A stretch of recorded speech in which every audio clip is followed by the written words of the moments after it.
Hello everyone. तो जैसा कि आप जानते हैं कि मैं यहाँ जेटेट का प्रिपरेशन आपको करवा रही हूँ। ये एसएसटी का हिस्ट्री का चैप्टर है, तो मैंने आगे पढ़ा दिया अभी आप लोगों को। ये नेक्स्ट चैप्टर है एनसीईआरटी पैटर्न पे बेस्ड ये नोट्स जो हमें जेटेट को फोकस करते हुए मैंने यहाँ प्रिपेयर किया हुआ है, जिसका नाम है 1857 का विद्रोह, रिवॉल्ट ऑफ 1857।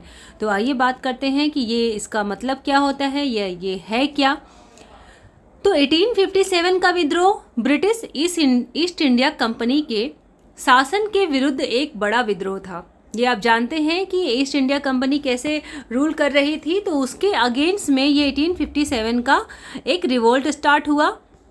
तो ये किस चैप्टर का है मैंने यहाँ फोकस किया है। अगर आपको लगे इससे भी डिटेल पढ़ना है, जिसकी ज़रूरत नहीं है, लेकिन फिर भी मैं आपको ये बताना चाहूँगी, तो ये एनसीईआरटी क्लास 8 हिस्ट्री का व्हेन पीपल रेबल चैप्टर 5 है, आप गो थ्रू कर सकते हैं।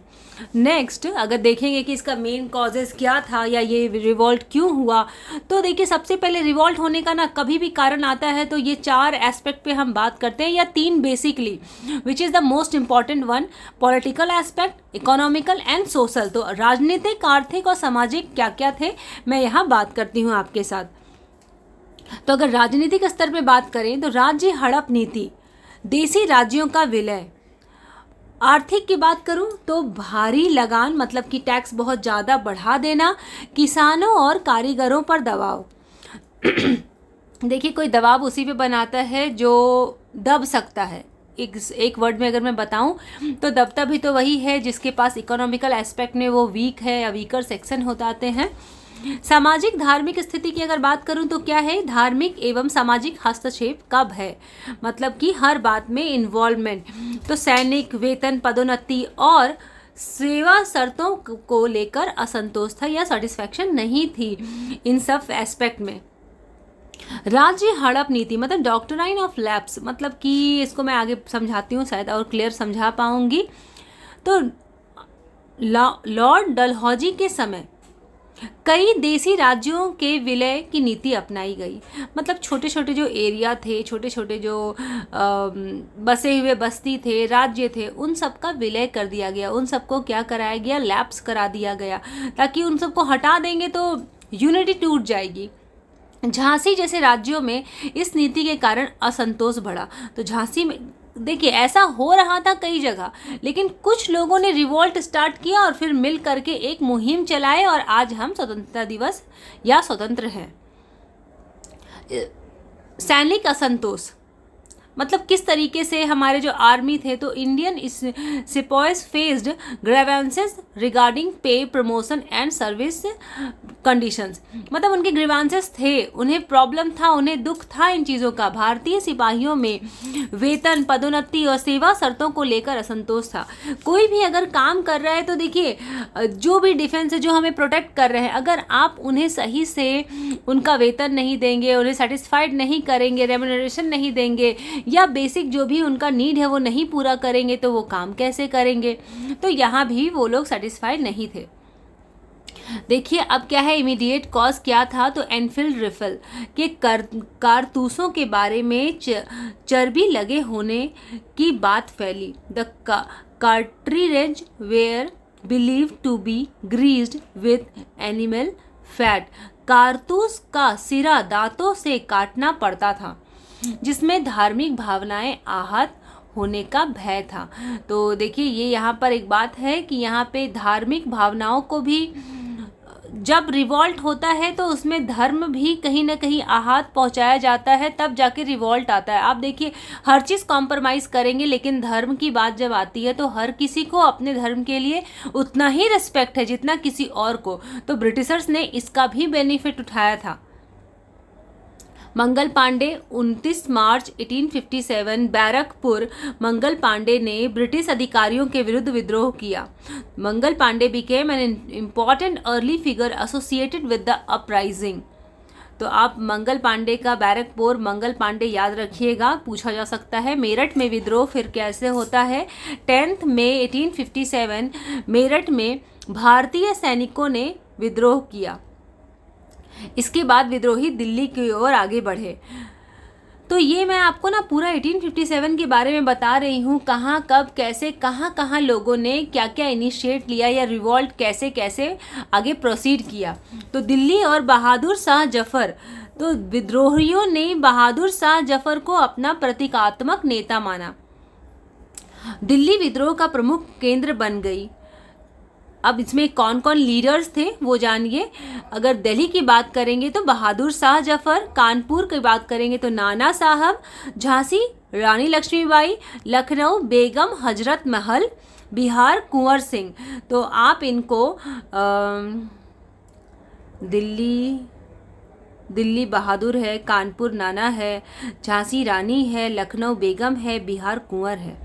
तो इसे मैं पता नहीं निमोनिक्स समझा पा रही हूँ कि नहीं, या निमोनिक्स तो मैं नहीं जानती हूँ, लेकिन अगर हमें इन तरह के किसी भी कंटेंट को लर्न करना होता है तो हम अपने हिसाब से कुछ कोड वर्ड रेडी कर लेते हैं। तो अगर आप मेरे साथ बोलना चाहते हैं तो बोल के रिपीट कर सकते हैं। दिल्ली बहादुर है, कानपुर नाना है, झांसी रानी है, लखनऊ हमारी बेगम है और बिहार कुंवर सिंह है।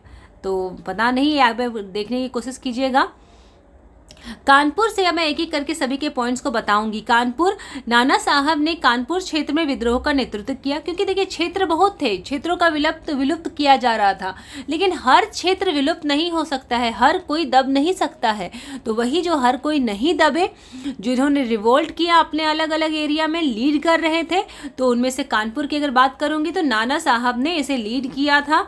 झांसी की बात करूंगी तो रानी लक्ष्मीबाई ने लीड किया था, was a prominent leader of the revolt. अगर लखनऊ की बात करेंगे तो बेगम हजरत महल ने अवध क्षेत्र में ब्रिटिश शासन का विरोध किया। अवध में किसने किया? ब्रिटिश शासन का विरोध, तो हम बेगम हजरत महल ने। कुंवर सिंह बिहार के जगदीशपुर से जुड़े प्रमुख विद्रोही नेता बने। तो कुंवर सिंह कहाँ से? बिहार से। कहाँ से? जगदीशपुर। तो मेरठ, दिल्ली, कानपुर, लखनऊ, झांसी, जगदीशपुर, इन जगहों को हमें ध्यान से लर्न करना है, जानना है, क्योंकि ये वो प्लेस है जहाँ से लोगों ने अपने आप को रिप्रेजेंट किया था या नेतृत्व किया था। वहाँ से विद्रोह उत्तर या मध्य भारत के कई क्षेत्रों में फैला। तो और क्या है, लेकिन पूरे उपमहाद्वीप में इसका प्रभाव समान नहीं था। कहने का मतलब यहाँ ये है कि अगर कई जगह पे विद्रोह हुआ तो हर जगह उसी पेस में सक्सेस नहीं मिला, कहीं सक्सेस भी मिली, कहीं हार भी हुई, लेकिन ये स्ट्रगल चलता रहा। आगे के पार्ट में, आगे के चैप्टर्स में हम देखेंगे। तो लिमिटेशंस क्या क्या रहे होंगे? सभी भारतीय शासक और सैनिक विद्रोह में शामिल नहीं हुए, क्योंकि देखिए जब तक एक यूनिटी नहीं बनता है तो स्वतंत्रता देर से मिलने का कारण भी कहीं ना कहीं यही था कि सभी साथ नहीं थे एक। कई क्षेत्र अपेक्षाकृत शांत रहे, उन्होंने कोई इन्वॉल्वमेंट नहीं दिखाया, इसलिए इसे व्यापक विद्रोह माना जाता है। लेकिन पूरे भारत में समान रूप से फैला आंदोलन नहीं था। ब्रिटिश सेना ने धीरे धीरे प्रमुख विद्रोही केंद्रों पर पुनः नियंत्रण स्थापित किया। British forces gradually regained control over major centres. 1857 to 58 के दौरान विद्रोह को दबा दिया गया। ईस्ट इंडिया कंपनी का शासन समाप्त हुआ। कंपनी रूल एंड हुआ कब? 1858 में एंड ऑफ। अब देखिए 1857 का क्या क्या कॉन्सिक्वेंसेस थे, परिणाम क्या क्या हुए। तो अगर वो रिवोल्ट हुआ तो क्या हुआ? End of company, East India company का rule, direct crown rule, recognition of the Indian army, change in policy towards मतलब क्या है? देसी रियासतें, मतलब प्रिंसली स्टेट। एक क्विक रिवीजन करते हैं साथ में। तत्कालीन कारण क्या था? चर्बी वाले कारतूस, ठीक है, मतलब ग्रीज कार्ट्रिएज।